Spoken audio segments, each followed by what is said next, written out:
I have a special sewing lesson for you today. You may remember sewing little pillows in the classroom, and some of you may have even sewn a scented pillow in the classroom. This will be a reminder lesson for you. For those of you who haven't sewn a scented pillow, this will be the first time you'll see it. I have gathered the items that you'll need in this basket. I'll show you them. I have a homemade pin cushion. Since I didn't have one of my very own, I made this one out of a sock that doesn't have a match.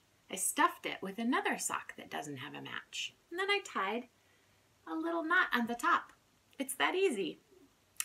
You'll need a pin cushion with a needle, at least one, and you might want some pins, or you can use some safety pins. I have mine magnetized to this dish so that I don't lose them.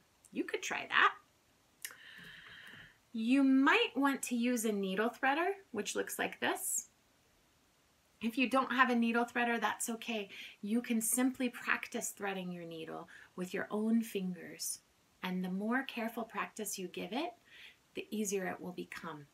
If you need help, you can always ask an older brother or sister, or maybe one of your parents to help you thread the needle. You'll also need some thread. This is the color that I have. And you will need some fabric scissors or scissors sharp enough to cut fabric. You might want some smaller scissors for snipping your thread. And then lastly, you're going to need a little bit of fabric. You can use some old sheets that you no longer use, or perhaps you want to use an old t-shirt that doesn't fit you anymore.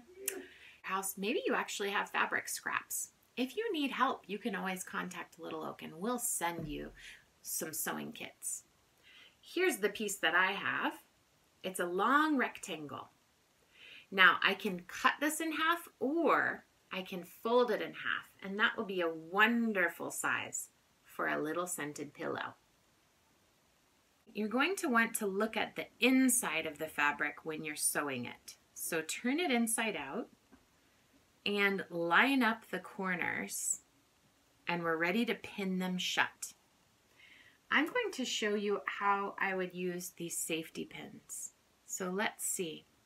You know that a safety pin has one wide end and one thin end. So push in the wide end like this, and it pops out the pin. I'm going to put one safety pin in, down through the fabric and out the other side. Whoops. Here we go. And another safety pin in, down through the fabric, out the other side. There we go. Now, for my fabric, 2 safety pins cover one side. I'm going to remember that. I'll open up a safety pin. I'm going to push it through and out the other side. Very careful, these are sharp. When I push it in, see this? I can catch it inside the pin so I don't get poked. Okay, I'm going to open up one end, push it through, and then I'm going to close it in. And now remember how when we sew a pillow, we want to leave one end open. So in order to remind myself that I'm going to leave one end open,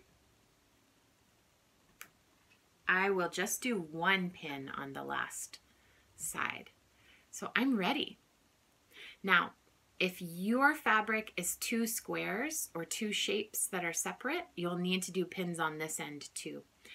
Doing one long rectangle is one way to save you from having to sew this last side. Okay, I'm ready to thread my needle.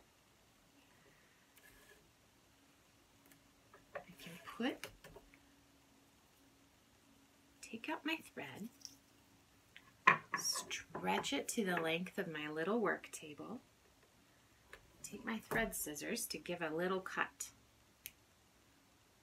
You just need scissors sharp enough to cut the thread. Probably your regular craft scissors will work. Now my thread is quite little, and I'm going to pull out my needle that I want to use and touch the thread to the eye of the needle and wiggle it in. Got it!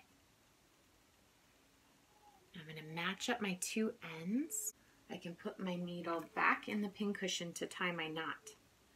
Remember that we want to match up the two ends. Put down one finger. You can make a loop around that finger. Lift it up. The ends go over and back up through the hole. Pull it into a knot. That's called an overhand knot. You can make two. Make it extra strong. Okay, I'm going to start sewing in this corner and push my needle up. Now, I want to make sure that all the thread comes through. So I pull it like that. And we're going to go back down. We're going to go up. And back down. This is called a running stitch. Can you see my work? I go up and back down. I'm going to keep going with my running stitch across this side, then across this side, and then across all the way to here. And I'll show you what that looks like. Okay, friends, I've done the sewing around the edges of my pillow. Remember how I started here? And I made a mostly straight line all the way around, a little bit of wavering. And then I sewed half of this part. This is what the back looks like. Now I'm ready to turn it inside out and see what it looks like, or rather right side out, and see what it looks like as its pillow form. So I'm going to stick my fingers into the corners so that they can poke all the way out. And then this corner too. And look, here's my little pillow. Pretty cute. I don't have any batting here at my house, and I'm imagining that you might not have any. The batting is what is usually filling a pillow. It's kind of cottony, looks like a little bit of like a cloud. Instead, I do have a little bag of some cotton balls. You can fluff up some cotton balls and use that for your filling of your pillow. Or you might want to use, you could use another sock that doesn't have a match, or something else soft and fluffy. Or if you do have some batting, you can use that. I want it to be a really, really soft pillow, so I'm gonna fluff these just a bit more. Okay, that feels pretty good. Maybe one more will do it. I'll fluff this one up and stick it inside. Now I'm ready to put my aromatic herbs inside. Here are my herbs. I have some rosemary that I collected and have dried a long time ago. It smells very good. I'm going to gently run my fingers down the stem and remove all of the rosemary into this bowl. Woo! You can pluck them one by one too.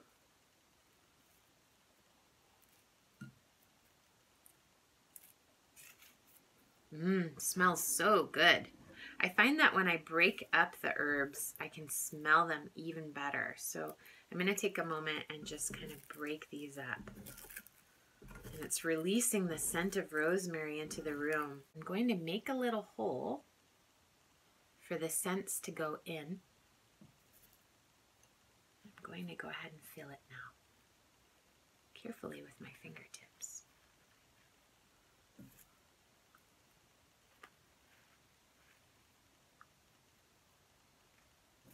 Now I'm ready to sew up the little pillow. And now notice how I'm tucking in the ends. I'm going to sew over the ends like this. And I'm going to go past where I stitched before. I've already thread my needle and tied my knot, so it's ready to go. Okay. I'm going to start on the inside, going out, so my knot is in the middle. I'm going to tuck in my knot and go across.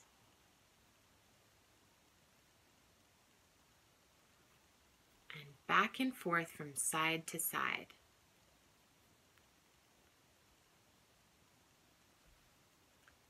Okay, I'm getting to the end here.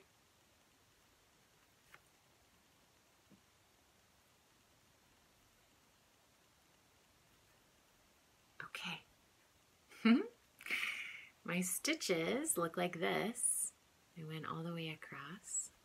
And on the back they look like this.